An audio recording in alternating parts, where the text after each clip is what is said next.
This is a movie that needs no introduction, so I won't make one.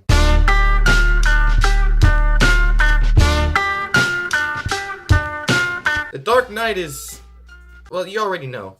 It's considered to be one of the greatest superhero movies of all time, as well as one of the greatest movies, period. And it was the first superhero movie to gross over $1 billion. But frankly, the way I see it, it still deserves that title. The Dark Knight is a goddamn masterpiece. I don't think me saying that is groundbreaking news. I think everyone already knows how fucking amazing this movie is, so I'll be as original as I can with this review, starting off with the one or two things that I didn't like. Despite this movie improving on literally every aspect from begins, I still noticed two things that weren't quite up to snuff in my opinion. First one was, as I mentioned in my Begins video, the relationship. I really don't think that they should have done a love triangle with Bruce, Rachel, and Harvey. Aside from it being out of place in a film like this, it just makes the interactions between these two unnecessarily complicated. This isn't that much of a complaint though, since A, it's barely focused on, and B, it's ended in a pretty satisfying and sensible way. The other problem I have with, What gives you the right? What's the difference between you and me? I'm not wearing hockey pads. This is the only aspect I'd argue got worse between movies. Now Batman went from sounding like DMX to sounding like DMX with bronchitis. This city just showed you that it's full of people ready to believe in good. Anyway, now that we're done complaining, can we just talk about how amazing everything else in this movie is? Stop! I could have dropped my croissant! So two themes that I managed to pick up while watching were trust and corruption. Now trust is something that I have very little of with people, and corruption, well, I don't think I would really call it that. I think I'd just more call it people being two-faced. Here we see the corruption that we saw in Batman spiral to a point where you don't know who to trust. Now plenty of people working for the district attorney office, the justice system, and the cops have been bought out by mob bosses. And the only person that really anyone could trust was Harvey Dent, the up-and-coming DA serving justice in a completely legitimate way, unlike that weird-ass cape freak. He was living his best life here, talented DA in a great relationship. What could go wrong? I believe whatever doesn't kill you simply makes you stranger. What, the Joker? Nah, I mean sure, he represents the idea that almost anyone can be pushed to be corrupt, but nah, not Harvey. He's such a stable individual.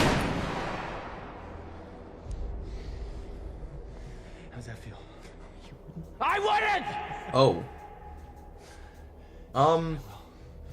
You don't think I will? I mean, but he has like a girlfriend though. I mean, what could happen there? Okay, that should just about do it. Dent's corruption occurs mainly because his trust in a department as supposedly prestigious and reliable as the police department led to the one he loved being killed. His old way can no longer work because, I mean, Lord knows who else in his office has been bought out by the Mafia or the Joker as well, so he decides to seek vengeance instead of simply seeking justice. On the flip side of that coin, however, you also have trust, which comes into play with the citizens and prisoners on the ferry. At a time where either one of them could have been killed by the other, both parties ended up putting enough trust in the other to hold themselves back from blowing the other one up. It's a really powerful moment, and it shows the Joker and the audience how people can be trusted and how not all of them are as easily corruptible as we think. Wait a second, how many politicians were on board?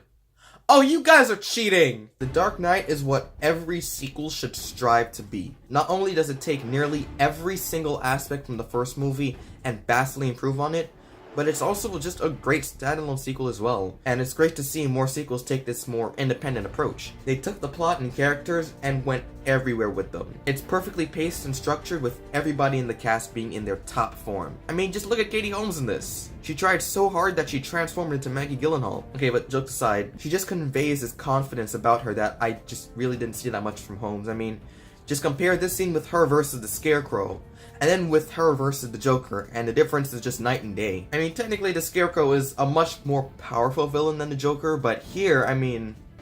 Come here. Hey. It's this Joker. Speaking of which, the Joker in this movie, holy shit. Now I'll admit, When I was 13 and watched this movie for the first time, I didn't like the movie for whatever reason. Even during that period in my life though, I couldn't deny how phenomenal Heath Ledger was in this. Never start with the head. The victim gets all fuzzy. He can't feel the neck. See? I have never seen an actor and director not only completely understand the character from the source material, but mix it up to add their own flair to it done this flawlessly. So many movies, especially DC movies, have tried to capture lightning in a bottle again, both with different villains and with the Joker, and have failed miserably. These morons think that because their character acts like a whack job, they've instantly recaptured the quality of the performance, not realizing that you need shit like good writing, good direction, and in rare cases enough screen time / purpose to really pull off a Joker performance. Not to mention, in this movie, the Joker is fucking terrifying. Look at me.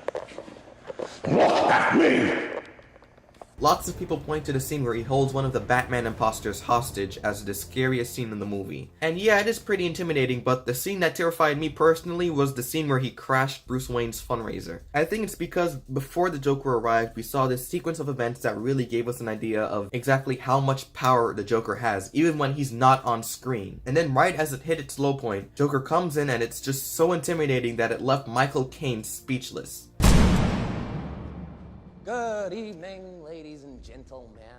And that's not a joke either. He was supposed to say something when he arrived, but Caine himself was so caught off guard by his appearance, he didn't say a word. And frankly, I think that was much more effective, with them leaving a pause between a gunshot and Joker's dialogue. It really helps to add tension and uneasiness to the scene. From here on out, it's a bit of humor mixed with a lot of intimidation, until you're just left on the edge of your seat when he holds Rachel's face towards the knife.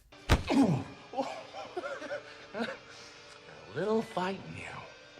I like that. And you're gonna love me.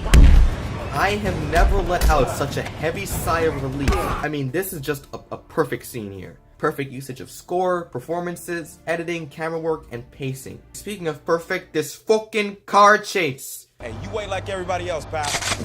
Like I said, they improved many of the aspects, and the action is the most noticeable upgrade. The action is now very well shot, lit, and edited, with a much more revitalized and heart-pounding score from Hans Zimmer behind it. This leads us to the car chase, which is one of the greatest movie scenes ever put to film.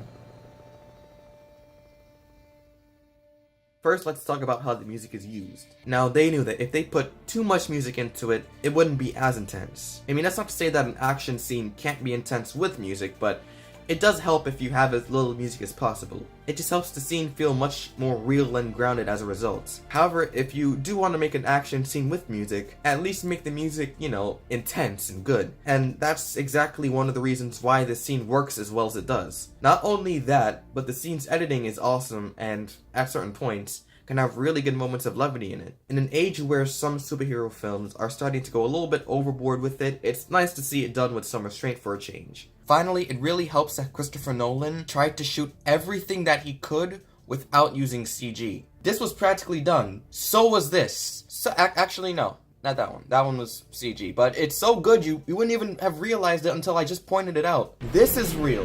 Like, why am I still talking about this? Everyone knows it kicks ass. I know it kicks ass. You know it kicks ass. It kicks ass. So yeah, I like The Dark Knight.